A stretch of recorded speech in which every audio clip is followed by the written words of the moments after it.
Bonjour à tous et bienvenue dans ce podcast Fleur d'avocat par Lilia-Louise Marichaux. Aujourd'hui, j'aimerais qu'on aborde ensemble le sujet de toutes les pistes d'amélioration de la production de valeur au sein d'un cabinet d'avocats. Réflexion qui peut évidemment s'aborder plus largement que pour un cabinet d'avocats, également pour tout type d'entreprise. Mais bon, moi, ce que je connais le mieux, c'est les cabinets d'avocats. Donc, la raison pour laquelle j'ai souhaité faire cette interview, elle est très simple. C'est que quand je parle à mes clients, donc globalement, je dirige un cabinet de recrutement qui s'appelle Iris et Thémis. On recrute des avocats pour des cabinets d'avocats. Et quand je parle à mes clients, dans ce cadre-là et aussi de temps en temps dans d'autres cadres, notamment des cadres de consultation, donc plus sur des sujets de stratégie business, je me rends compte que, la vision de, comment aller chercher de la valeur, comment, capter et et maximiser la valeur générée est, vue sous un angle extrêmement restreint, ce que je trouve extrêmement dommage et donc voilà, j'avais très envie de faire un épisode pour reprendre, globalement toutes les pistes d'amélioration de la production de valeur au sein d'une structure. Et d'une certaine façon aussi, enfin en tout cas, personnellement, c'est l'effet que ça me fait, mais ça vous fait peut-être un effet différent à vous. Mais ramener pas mal d'humilité sur tout ça. Parce que en réalité, on se rend compte que c'est un sujet complexe de par la multiplicité des leviers qui s'offrent à notre disposition et donc qui implique une réflexion stratégique globale sur l'utilisation des ressources d'une structure et non pas focalisée sur un ou deux leviers. Voilà. Alors, je suis trop contente. J'ai investi dans un tableau à craie. J'ai hésité avec un tableau Velleda, mais les tableaux Velleda étant terriblement laids et je déteste les choses moches. Donc j'ai opté pour un tableau à craie. Le seul truc, c'est que je découvre un peu la production avec un tableau à craie et je peux pas, en termes de luminosité, c'est compliqué si je mets le tableau face à une fenêtre parce qu'ensuite j'ai un reflet et vous voyez plus rien de ce que je dessine sur le tableau. Mais je pense que j'aurais le même problème si c'était un tableau Velleda. Donc bon, système à perfectionner, mais on commence ainsi. J'ai investi parce que en fait, je suis du genre à faire beaucoup de gribouillis et de schémas pour expliquer mes idées. J'étais très frustrée de juste vous parler oralement et de ne pas pouvoir soutenir mon propos par des schémas. Donc c'est chose faite. Admirez ce splendide tableau, j'en suis trop contente. Et donc je vais inaugurer ça avec vous, avec ce sujet vaste qui va nous amener à traiter 4 sujets. Et on va passer le plus de temps sur le numéro 1, le numéro 2 et le numéro ensuite 4. Donc les 4 sujets, les 4 angles, enfin globalement, qu'est-ce que je veux dire déjà par production de valeur au sein d'un cabinet d'avocats? Quand je parle de production de valeur, je parle de production de valeur d'abord et avant tout financière. Même si évidemment la production de valeur est aussi intimement liée à la production de valeur non financière, c'est-à-dire la valeur qu'on produit pour le client, qui parfois est financière, mais qui parfois n'est pas financière. On peut aussi parler de valeur sociétale, etc. Mais là, je vais me concentrer sur l'aspect entre guillemets entrepreneurial du sujet, qui est un cabinet d'avocats, c'est une entreprise, et une entreprise a la vocation à générer du chiffre d'affaires et à générer de la valeur financière et notamment de la rentabilité. Et cette rentabilité, elle passe par 4 angles. Le premier, c'est l'acquisition. Donc, vous avez acquisition. Le deuxième, c'est la production.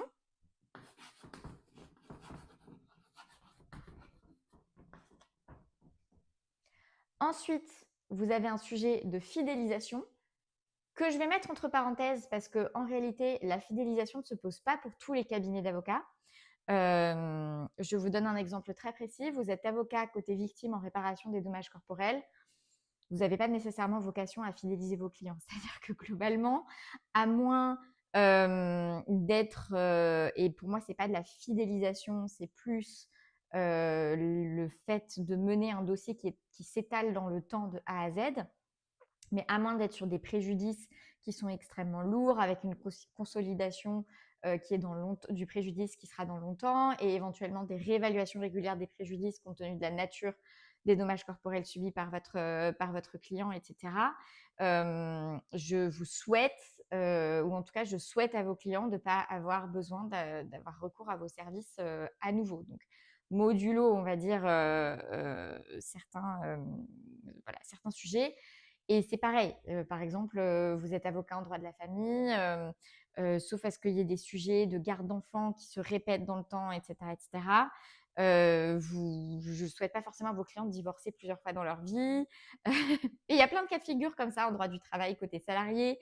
Je ne souhaite pas forcément à vos clients d'avoir à négocier un départ ou d'être licenciés et de faire face à une contestation de licenciement plusieurs fois dans leur vie, etc. Donc, en fonction de la nature de votre activité comme avocat, vous allez plus ou moins avoir vocation à traiter le point de la fidélisation.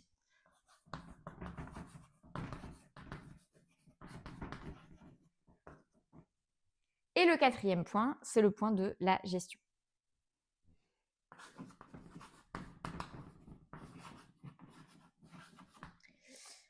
De la gestion globale.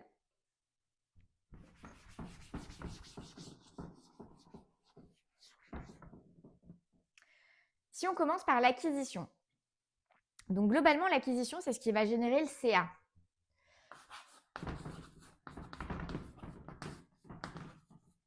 Elle nous amène au chiffre d'affaires. Et le chiffre d'affaires, c'est une partie importante de la valeur dans un cabinet d'avocat, mais ce n'est pas l'intégralité de cette valeur. Enfin, je veux dire, ça ne suffit pas à résumer parce que globalement, vous pouvez avoir un cabinet d'avocat qui fait du chiffre d'affaires, mais qui perd de l'argent. Et auquel cas, vous perdez de la valeur.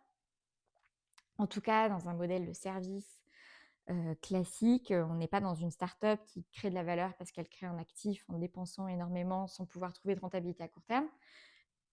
Mais a priori, dans ce type de modèle classique qui est un cabinet d'avocat, vous êtes plutôt dans une logique où le chiffre d'affaires ne suffit pas à résumer la valeur générée. On va plus regarder le résultat et la rentabilité. Bref, et des éléments qui peuvent être appréciés financièrement parlant, mais qui sont extra-financiers, de type la force de la valeur de la marque et la valeur des actifs en général. Et cette acquisition, globalement, c'est tout ce qui fait que vous avez des clients qui rentrent dans le cabinet d'avocat et tout ce qui fait un fait générateur de génération de chiffre d'affaires. Donc là, vous avez plein de leviers. Vous avez évidemment le bouche à oreille. Vous avez tout ce qui va relever de la prospection.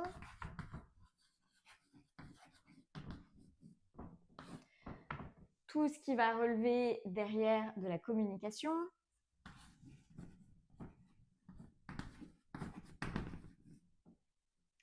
Tout ce qui va relever du site internet.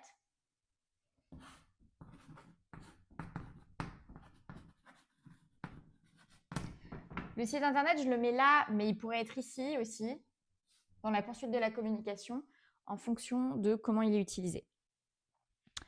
Le référencement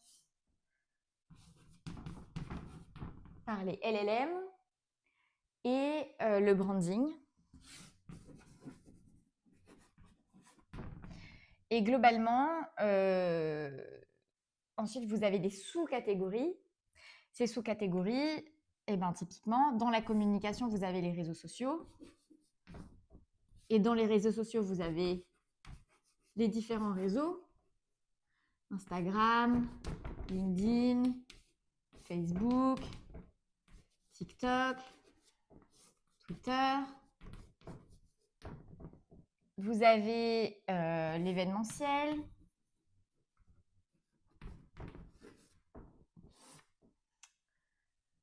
Vous avez une newsletter.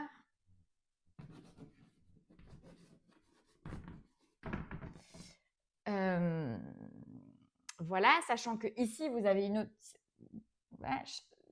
Ça, c'est intrinsèquement lié à une autre expertise à part entière que sont le SMA. Donc, globalement, c'est tout ce qui est publicité payante sur les réseaux sociaux. Et votre site internet, globalement, on raccroche ça notamment au SEO et au SEA quand vous utilisez votre site internet comme un support d'acquisition de clientèle à part entière. C'est-à-dire, un site internet, ça peut être un site internet qui n'est qu'un site internet vitrine. Donc, un site internet vitrine, globalement, ça va être un site internet où on ne vous trouve pas, sauf si on tape votre nom dans Google ou dans la barre de recherche, bref. Un site internet qui travaille pour vous, c'est avocat. Je cherche un avocat en réparation des dommages corporels à Bordeaux. Et en fait, votre site est travaillé de telle façon que, alors même qu'on n'a pas tapé votre nom, et bien évidemment, votre site ressort et donc potentiellement, c'est un moyen pour un client de vous découvrir et de décider de travailler avec vous. Donc, c'est pour ça que je le mets là, mais en réalité, ça pourrait aussi être dans la communication.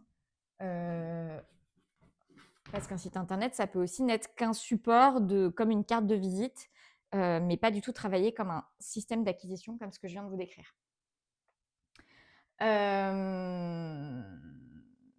Donc ça, c'est le SEO, le SEA, le GE, le branding. Et sachant que sur tout ça, pour que ça fonctionne, vous avez à part entière des leviers d'optimisation. C'est-à-dire que globalement, la qualité de tout ce que vous allez mettre en place en termes de stratégie de développement, ça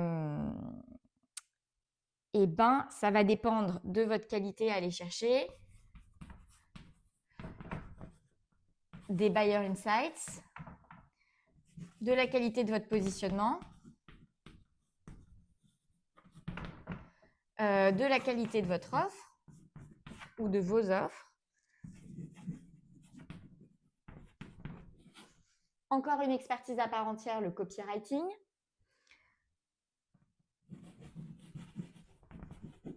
Encore différent, le graphisme, le design ou encore le pricing. Je distingue bien tout ça parce que donc globalement, copywriting, donc une offre, c'est qu'est-ce que je fais pour un client, je l'amène de où à où et à quelles conditions et dans quelles conditions d'intervention au global, garantie, prix, etc., etc. Copywriting, ça va être la manière d'écrire et en fait, l'écriture peut être plus ou moins convaincante, y compris à des fins d'acquisition. Le graphisme, donc c'est tout ce qui va être visuel, mais l'écriture et le visuel, c'est différent. Le design, c'est encore différent, ça va être sur le support en fonction de comment il est conçu, le bouton, s'il est plutôt en haut à droite ou plutôt au milieu ou les deux.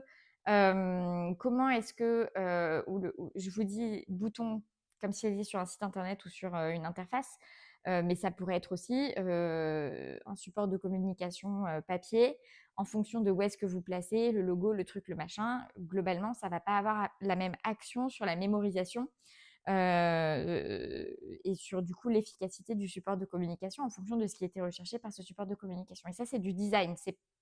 Et le design, c'est différent du graphisme. Vous avez des acteurs qui cumulent les deux compétences, mais pas forcément. Le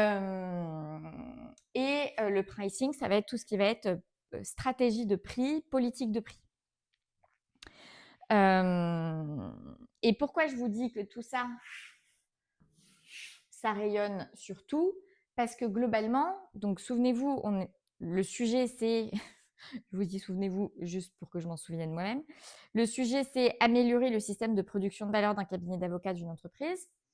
À partir du moment où, typiquement, prenons l'exemple du site internet, parce que c'est l'exemple le plus simple. le site internet, vous pouvez avoir un site internet, ok, très bien, vous avez un site internet. Et ensuite, vous vous dites, bon, comment est-ce que je fais en sorte que mon site internet, il me ramène plus de clients? Vous allez investir, vous allez passer d'un site internet peut-être de juste présentation de vous-même à un site internet qui génère des leads. Et donc, vous allez investir peut-être dans le SEO ou le SEA. Bon, bah, une fois qu'on a dit ça, globalement, vous pouvez optimiser votre stratégie SEO. Donc ça va être tout le travail d'optimisation de votre stratégie, que ce soit en termes de mots-clés, de sujets de rédaction, de manière de rédiger les articles. Donc là, c'est un mi-chemin entre le SEO et le copywriting.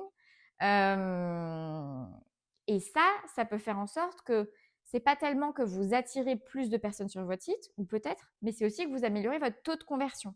C'est-à-dire que vous avez de plus en plus à nombre égal de personnes qui viennent sur votre site, vous en avez plus qui viennent en rendez-vous. Soit parce que c'est des personnes qui sont plus qualifiées, c'est-à-dire qui sont plus pertinentes par rapport à ce que vous vendez, soit parce que c'est exactement le même public, mais juste vos articles ou votre site internet est rédigé et conçu de telle manière que vous remportez plus la conviction. Et donc, vous obtenez plus de rendez-vous à partir de ça. Et ce qui peut impliquer aussi une réflexion de pur design ou de pur graphisme.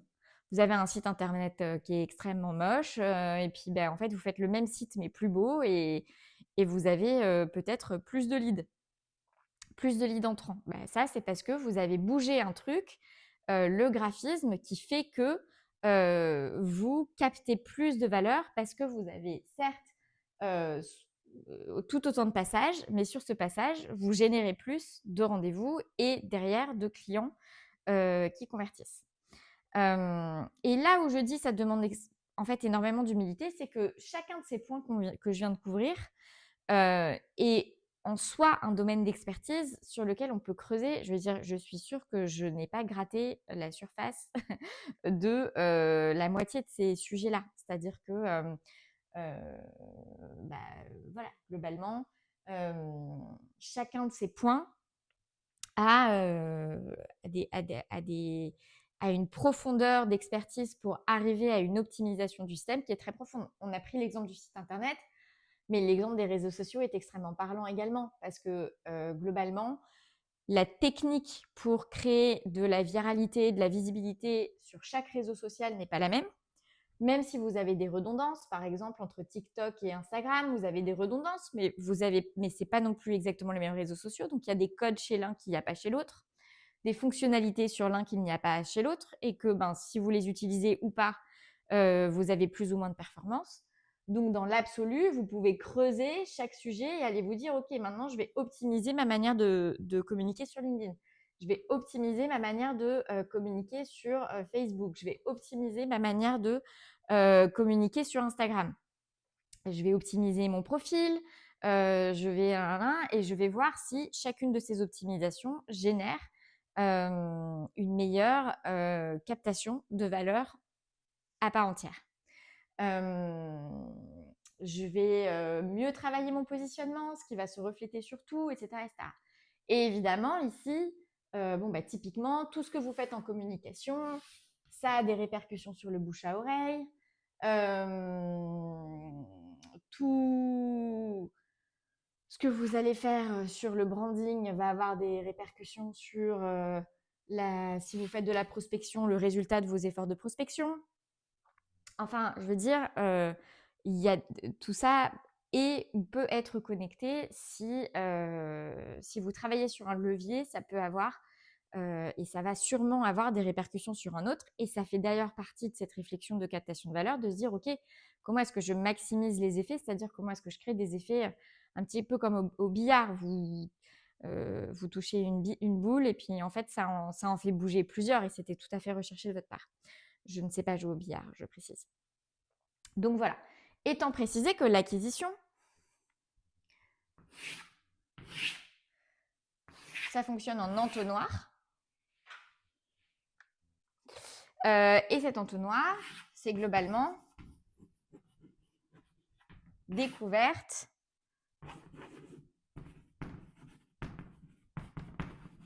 considération et conversion. Bon, on peut le sous-diviser encore, découverte, intérêt, curiosité, bref, il y a 1000 versions, mais si je le synthétise au minimum du truc, c'est globalement découverte, on vous découvre, considération, on vous considère comme étant une option possible pour répondre à un problème. Typiquement, je cherche un avocat, j'échange avec plusieurs avocats. Avant d'échanger avec eux, encore faut-il que je les ai découverts. Et ensuite, parmi ceux que j'ai découverts, il y en a 2 ou 3 avec qui je vais prendre rendez-vous. Et donc là, c'est toute la phase de considération. Tous ceux que Et en fait, même ceux avec qui je ne prends pas rendez-vous, je les ai considérés, c'est juste que je les ai écartés de ma considération. Et ensuite, conversion, c'est-à-dire j'achète. Et donc, dans l'acquisition, parmi les moultes trucs qu'on peut optimiser et sur lesquels on peut s'améliorer, eh bien, il y a évidemment la conversion qui peut se travailler à la fois en creux, c'est ce que je vous disais tout à l'heure, un site internet qui a un meilleur taux de conversion, des profils de réseaux sociaux qui ont un meilleur taux de conversion, des publications sur les réseaux sociaux qui convertissent mieux, qui génèrent plus de clics. Donc, tout ça, c'est la partie invisible. Enfin, vous en avez la data, mais vous n'avez pas nécessairement c'est pas en interaction avec vous. Et puis ensuite, vous avez la conversion finale. Donc, c'est plutôt, on va dire, l'amélioration du taux de closing.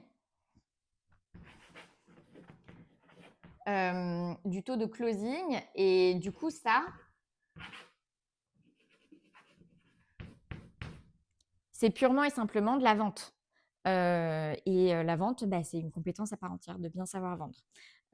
Et donc ça, globalement, c'est à quel point est-ce que quand vous avez un client en rendez-vous, pour lui vendre une prestation, eh bien, vous augmentez votre taux de conversion aussi de clients. Sachant qu'un taux de conversion n'a pas nécessairement toujours vocation à être augmenté parce qu'il y a un moment où ce n'est pas tellement le taux de conversion qu'il faut chercher à augmenter, mais c'est plutôt le prix de vos services. Donc voilà, mais ça, c'est encore un autre sujet. Bref, donc là, vous vous rendez compte que déjà, ne serait-ce que sur le système d'acquisition, des leviers d'amélioration de la production de valeur par la captation du chiffre d'affaires, il y en a plein. Il y en a plein parce que quand bien même vous vous dites, OK,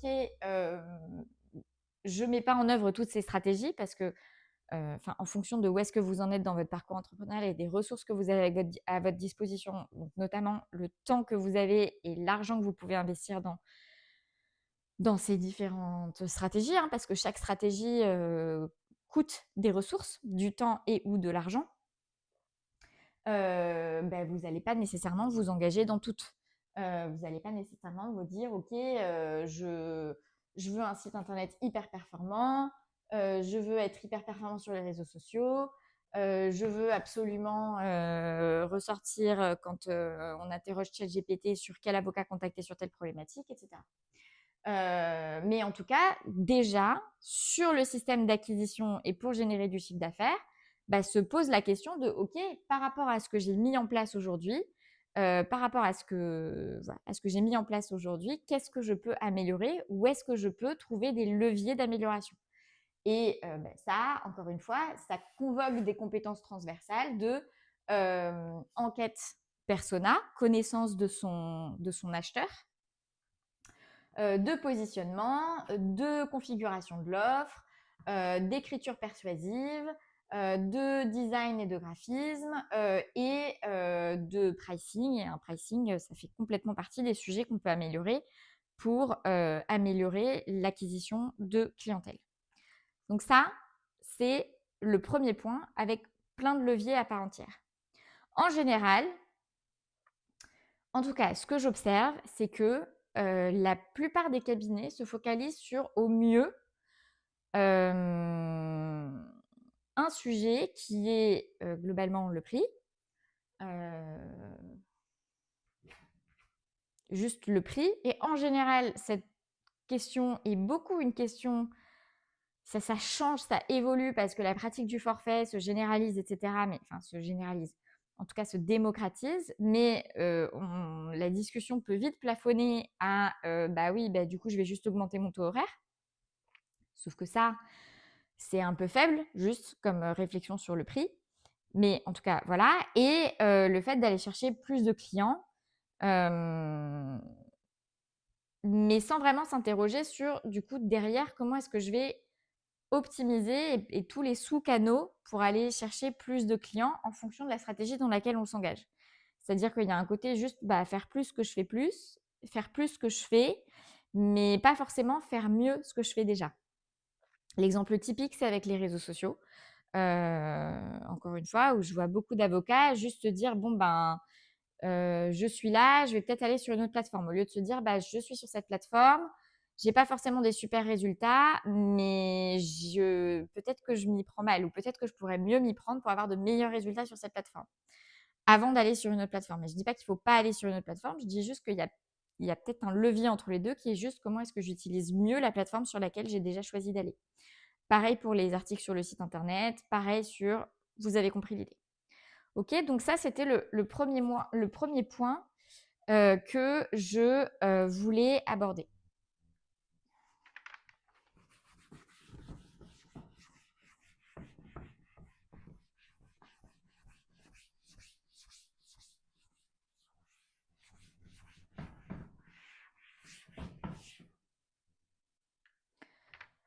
Le deuxième point est tout aussi complexe et tout aussi, on va dire, arborescent. C'est le point de la production. Et alors là aussi, et puis en plus, comme cabinet de recrutement, c'est vraiment la discussion à laquelle on est le plus exposé. Mais c'est le sujet de la production. Et dans la production, il y a évidemment les ressources humaines. Donc, globalement, les 4 leviers d'amélioration de la captation de la valeur, de la génération de la valeur en cabinet d'avocat, moi que j'ai identifié. Il y en a un, j'hésite où le placer dans le schéma. D'ailleurs, je serais très curieuse de savoir où est-ce que vous l'auriez placé dans le schéma. Vous allez comprendre. Donc, 2,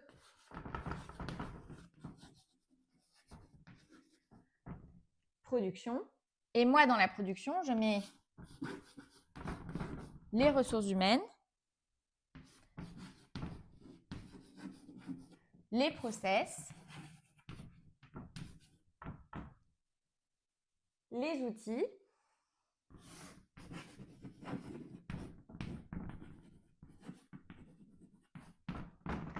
la relation client,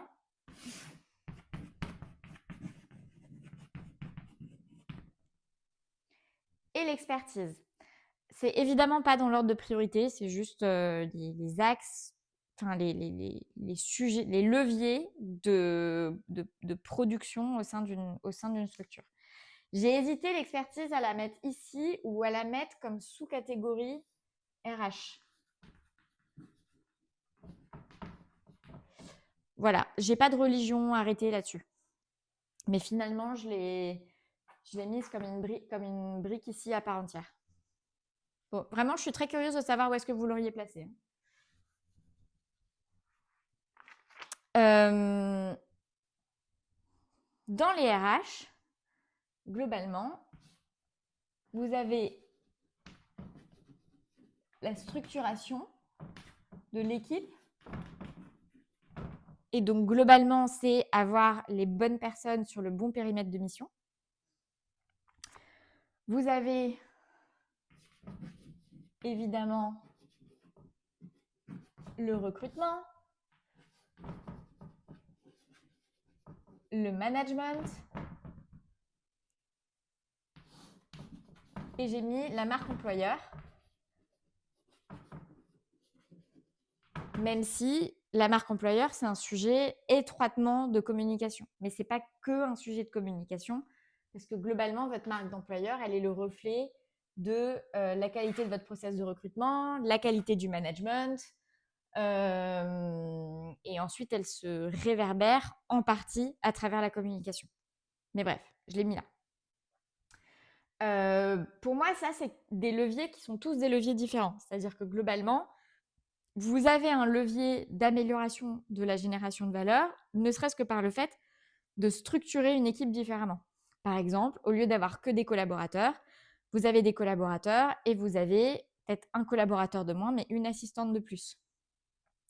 Ou vous ajoutez une assistante, ce qui permet de délester les collaborateurs de certaines tâches qu'une assistante peut faire. Je suis désolée pour le fait de genrer le mot assistante, mais voilà, c'est juste une réalité sociologique. Ce qui vous permet d'améliorer la qualité de vie au travail de vos collaborateurs et donc d'améliorer leur fidélisation et la rétention de vos talents collaborateurs.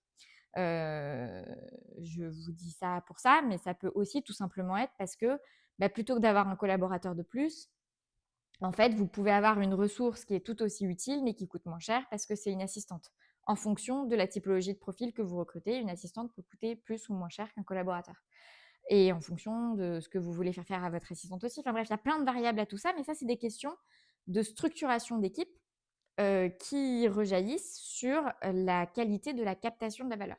Alors, j'ai oublié de dire, de la même manière que dans l'acquisition, on était sur la génération de chiffre d'affaires, ici, on va être sur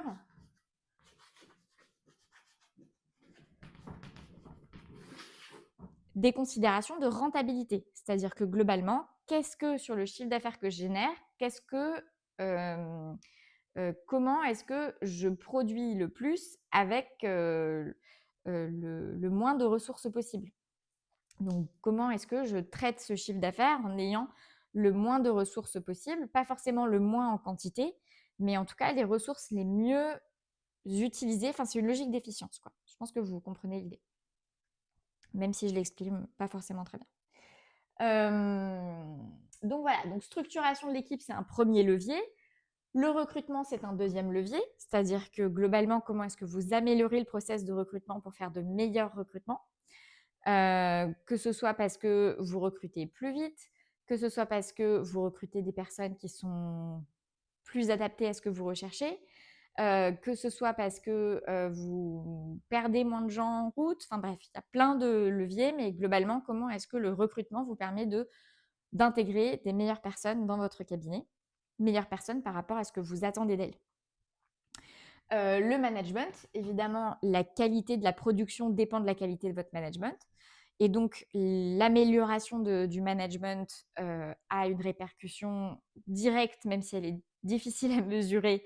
Je ne suis pas une experte du coaching en management et de la formation management, mais je suis sûre que des experts en fait savent comment mesurer l'amélioration du management, ne serait-ce que par des sujets de fidélisation, d'arrêt maladie, doit y en avoir plein.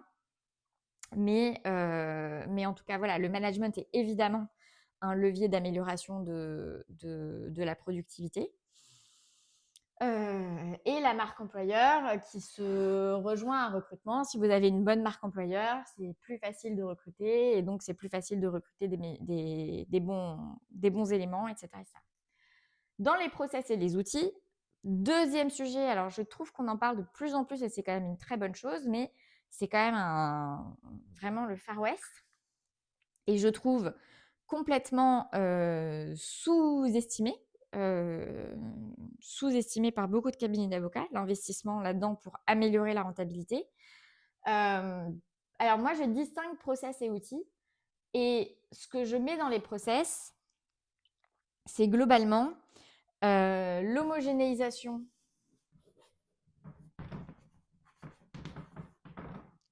du savoir-faire, de comment on livre le travail. Homogénéisation, ça ne veut pas dire qu'on ne fait plus du sur-mesure, ça veut dire qu'on cherche à offrir une expérience client homogène. Et donc, ça invite à réfléchir tout simplement à quel est le travail que le cabinet délivre. Et en allant un peu plus loin que juste, on fait de l'excellence et du sur-mesure. Mais du coup, concrètement, qu'est-ce que ça veut dire ?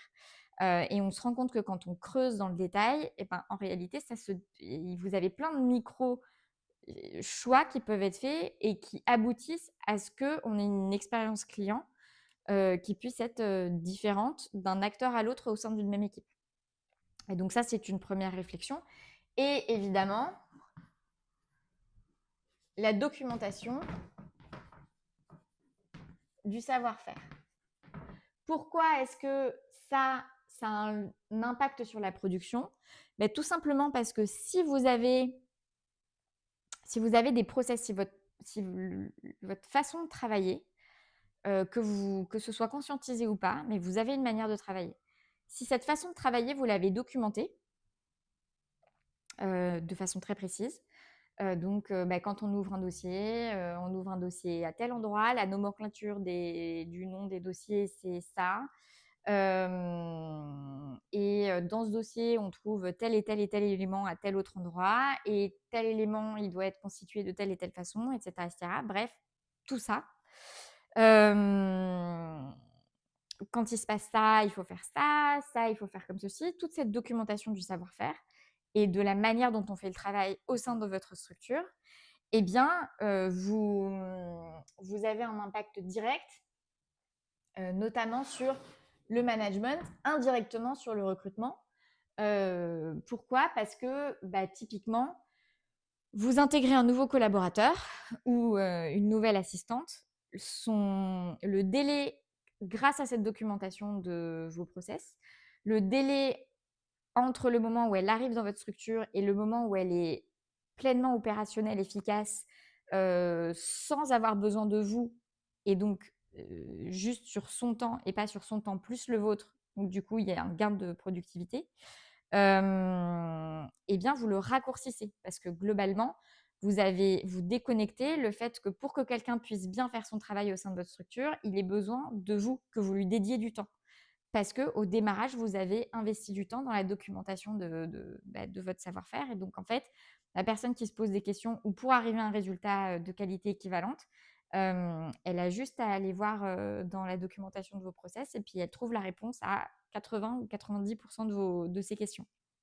Et quand il y a des nouvelles questions qui apparaissent et qui apparaissent plusieurs fois, évidemment, ça vaut le coup de les intégrer dans le process. Comme ça ne dépend plus de votre temps. Et à partir du moment où ça ne dépend plus de votre temps, c'est du temps que vous pouvez passer à aller chercher des clients, à s'occuper des clients, et juste à ne pas être 2 personnes mobilisées sur la même tâche.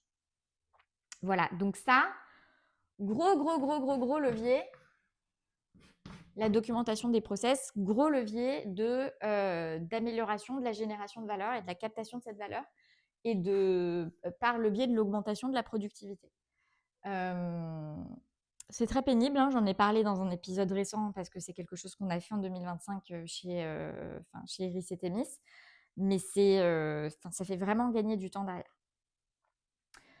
Les outils, autre sujet qui, pareil, se démocratise, en tout cas intègre de plus en plus la réflexion, mais c'est long, c'est comment est-ce que vous utilisez les outils existants. Et donc globalement, on parle logiciel de gestion, on parle base de données, mais on parle aussi automatisation et IA, sachant que l'IA, c'est le nouveau truc à la mode, mais en fait, l'IA, c'est souvent un truc qui est un petit peu, saupoudré dans tous les autres items. C'est-à-dire que globalement, vous allez avoir des agents IA qui vont contribuer à l'automatisation de certaines tâches, qui vont contribuer à l'amélioration de la performance des bases de données, etc., etc., etc.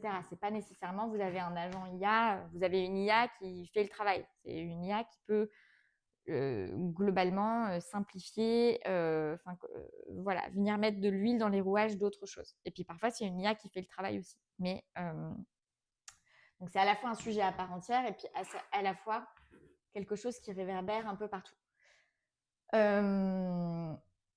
Et en réalité, je vous dis ça, mais c'est aussi, logiciel de gestion, mais c'est aussi les logiciels de production.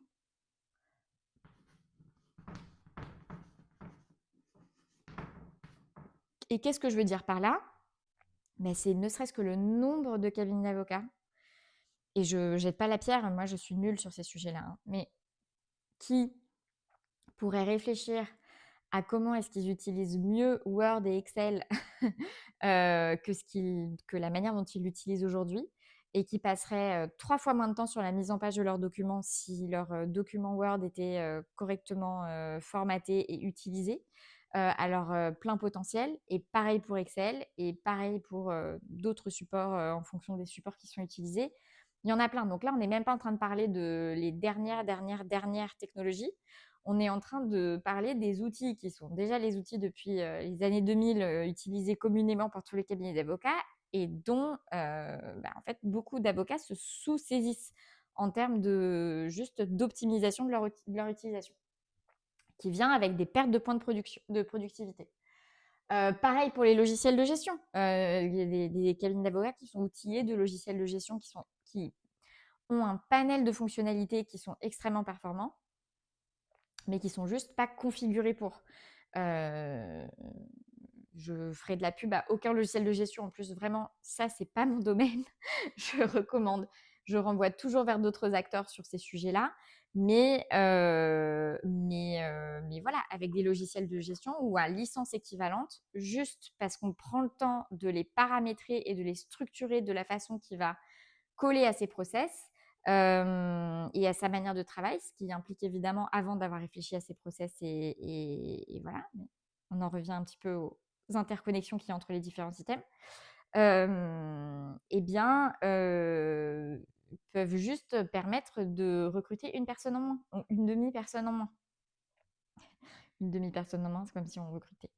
Bref, vous m'avez compris, mais ça change. En fait, au fur et à mesure, c'est effectivement ce type de levier qui permet de soit réduire sa masse de collaborateurs, soit pas forcément de la réduire, mais d'en améliorer les conditions de travail et donc de rejaillir sur la qualité de l'accompagnement des clients, sur la fidélisation des collaborateurs et donc moins de turnover et donc c'est moins coûteux, etc. etc.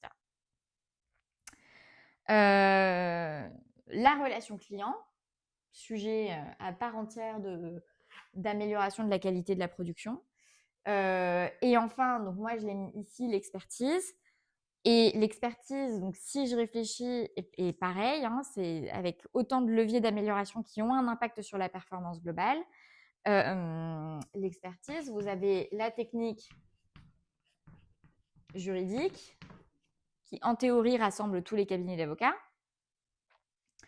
En compétences qui, à mon sens, sont transversales, quelles que soient les expertises utilisées par le cabinet d'avocats. Vous avez tout ce qui va être communication, négociation,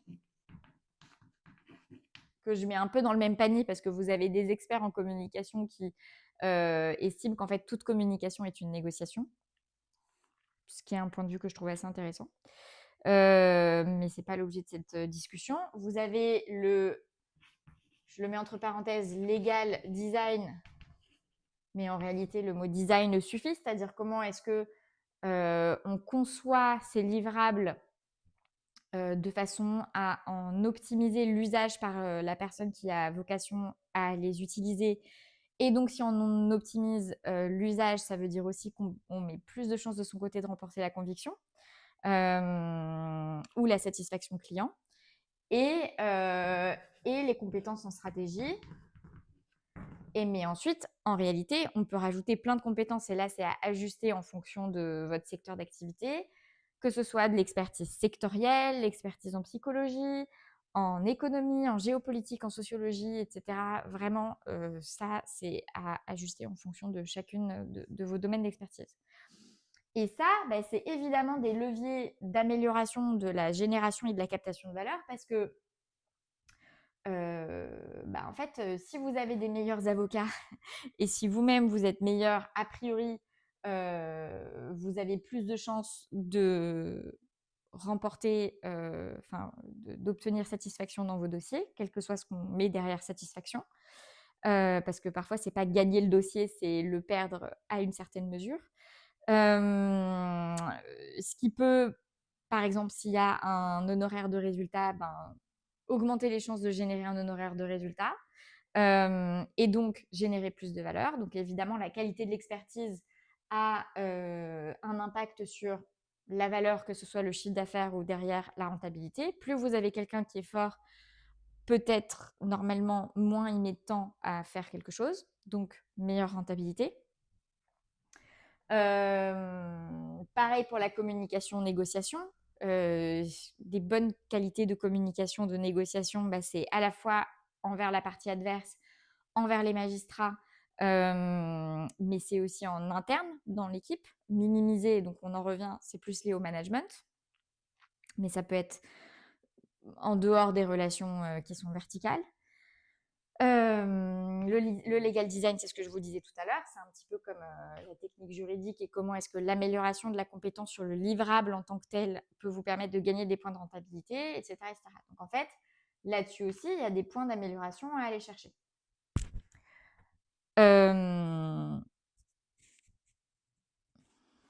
Encore une fois, il y a des liens entre l'amélioration de la production et des problématiques d'acquisition. Par exemple, le positionnement, c'est un exemple et c'est un exemple que je donne régulièrement. À partir du moment où vous avez un positionnement qui est plus resserré, vous ne faites pas et du droit de la famille et du droit social et du droit immobilier et je ne sais pas quoi, du droit rural. Vous faites que du droit immobilier et dans le droit immobilier, vous ne faites pas tout, mais vous faites du droit des baux commerciaux. En fait, évidemment que votre productivité, elle va être meilleure, tout simplement parce que vous n'êtes pas dans un éparpillement de vos connaissances.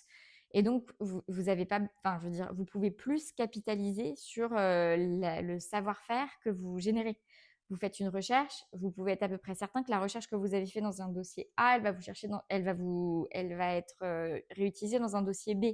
Vous avez plus de modèles que vous pouvez réutiliser. Vous avez une base de données propre de votre propre production que vous pouvez plus facilement réutiliser. Donc ça, c'est vraiment l'impact direct du positionnement qui est une question marketing et d'acquisition de clientèle, mais qui rejaillit sur la production même, tout simplement parce que c'est plus facile de documenter des process et d'avoir des gens qui sont experts et de capitaliser sur la valeur déjà générée dans un dossier quand en fait c'est quelque chose qu'on réplique, pas forcément à question égale, mais à accompagnement similaire.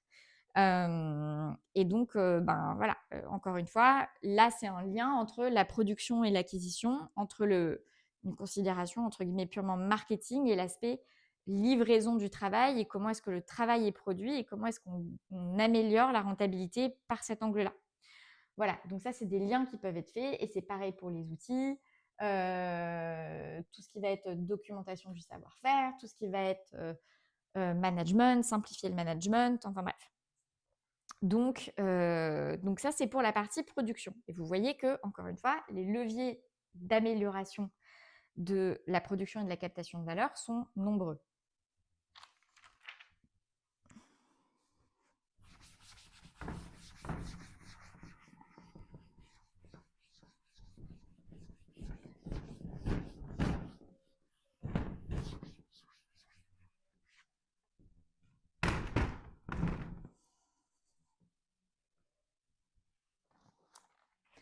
Le troisième point que je vous mentionnais tout à l'heure, c'est celui de la fidélisation des clients.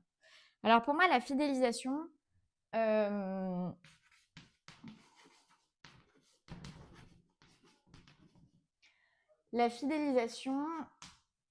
c'est globalement un facteur c'est un mélange, je ne sais pas si c'est un facteur, mais c'est un mélange entre l'acquisition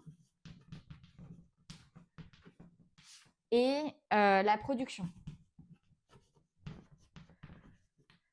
Pourquoi ? Parce qu'un client qui vous confie un autre dossier, donc que vous fidélisez, c'est en fait un client à qui vous revendez. Vous faites une nouvelle acquisition de ce même client.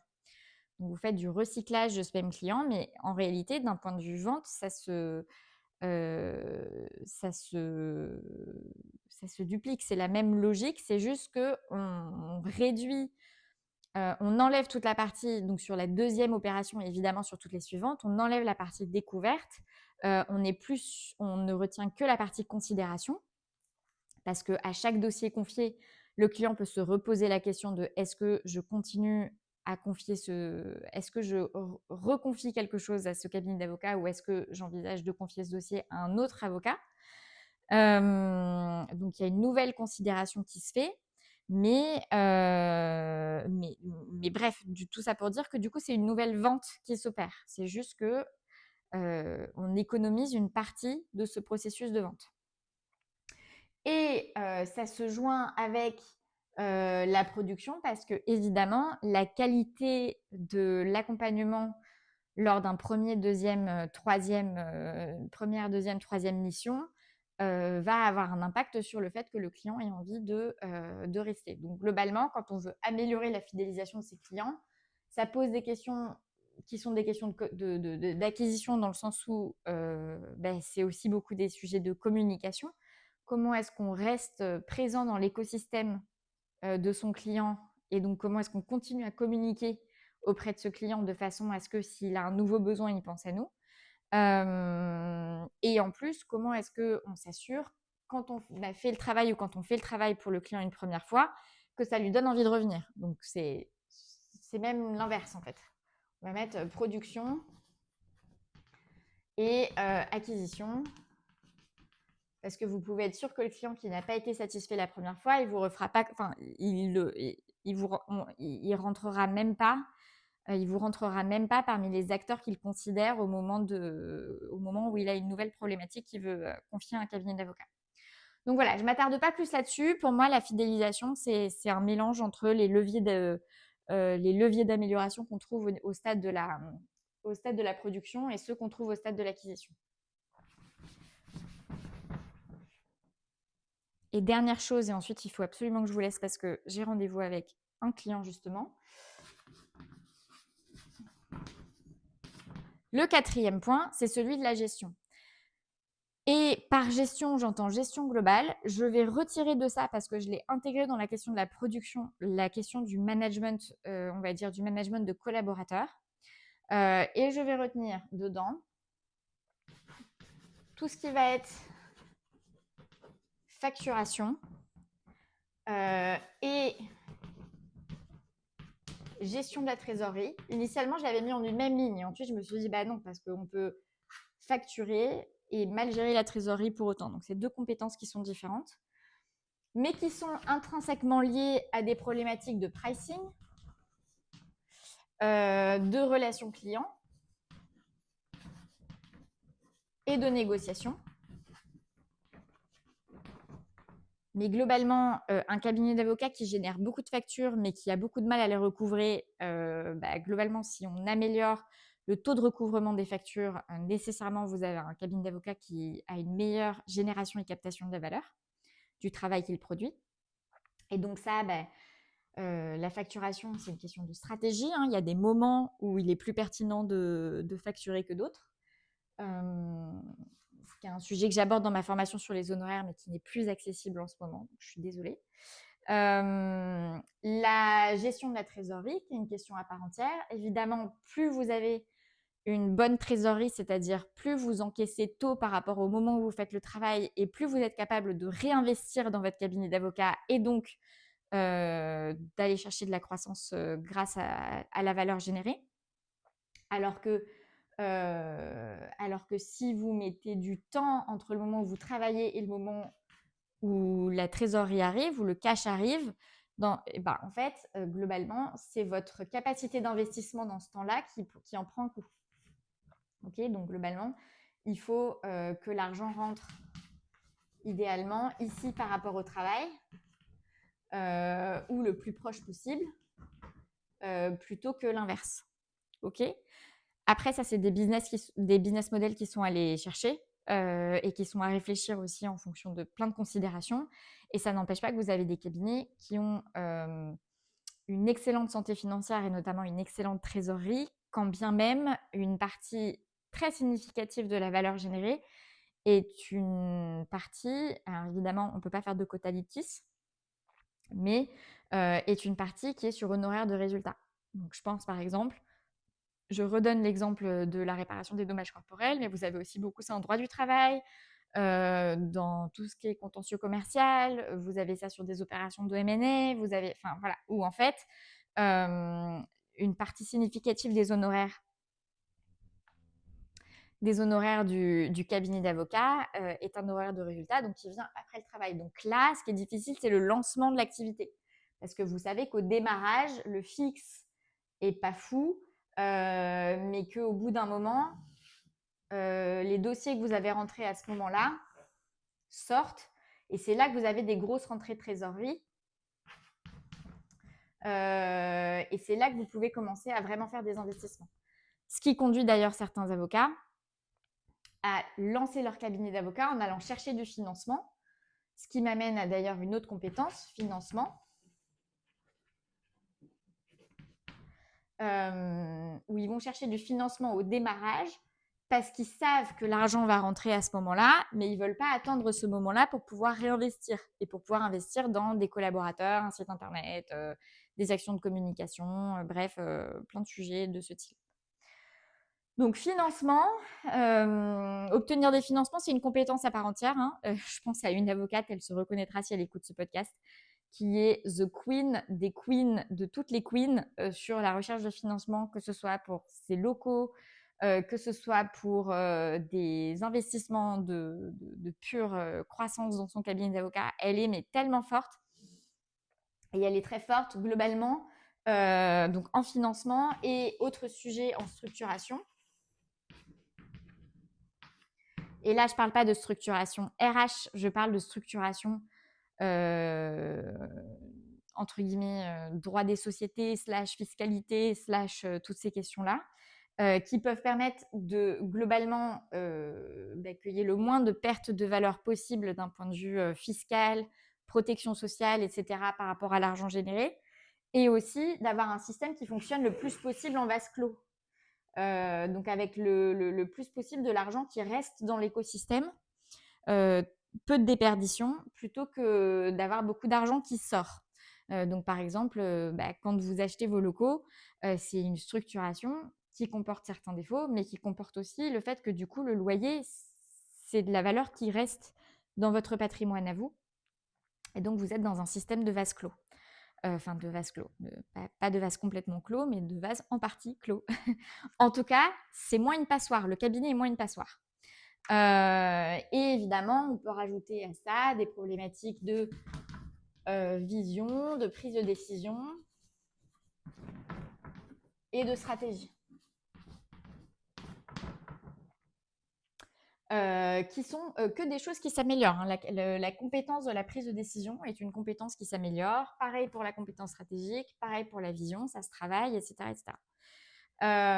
Mais très honnêtement, ne serait-ce qu'avec un peaufinement de la structuration, et vraiment, je vous assure, je connais des cabinets d'avocats qui sont...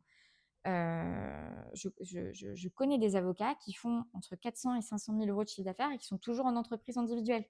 Et des spécialistes en droit des sociétés / droit fiscal pour les professions libérales, ça leur donne envie de s'arracher les cheveux parce qu'ils pensent à globalement toute la déperdition de valeur qui est faite, ne serait-ce que parce que la structuration est mauvaise.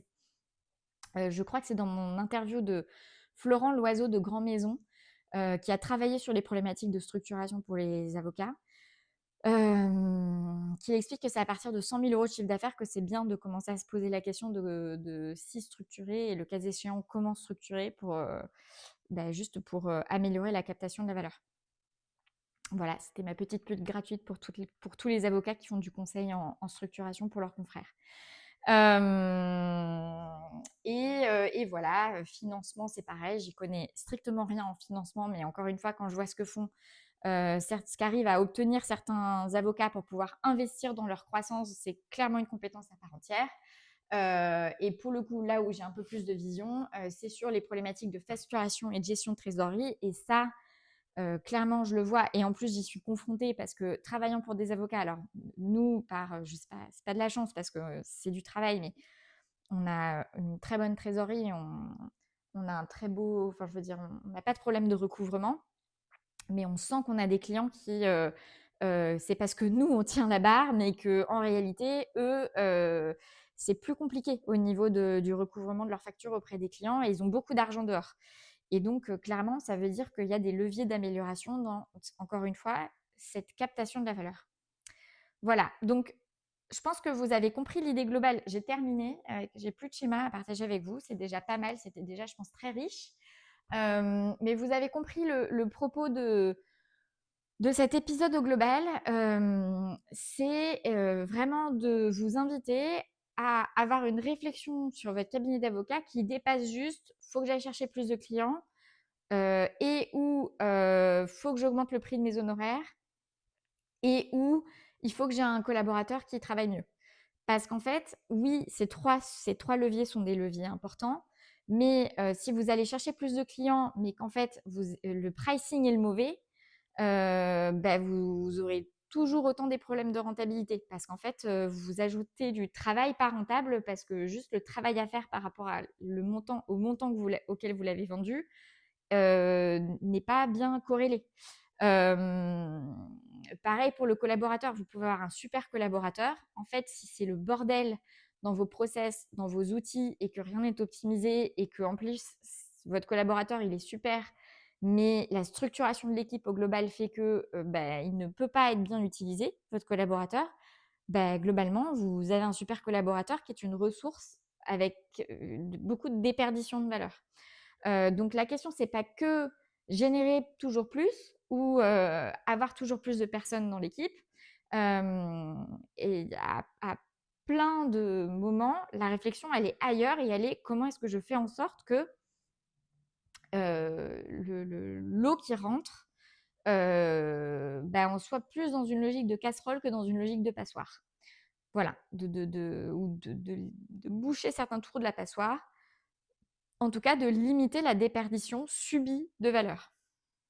Il peut y avoir de la déperdition choisie de valeur parce qu'on sait qu'on n'a pas les moyens de mettre en place certains sujets. Par exemple, vous savez que vous n'avez pas les moyens d'acheter vos locaux ou vous choisissez de ne pas acheter de locaux parce que vous ne voulez pas figer votre croissance et vous vous dites ok, mais ça veut dire que potentiellement là je suis en croissance, si j'achète des locaux aujourd'hui, dans 2 ans c'est obsolète parce que mon équipe aura doublé de volume.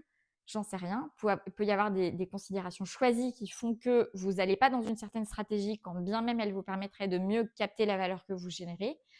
Mais dans ces cas-là, c'est choisi et c'est le fruit d'une réflexion stratégique. Et au moins, c'est pas subi, c'est pas quelque chose qui se fait à vos dépens.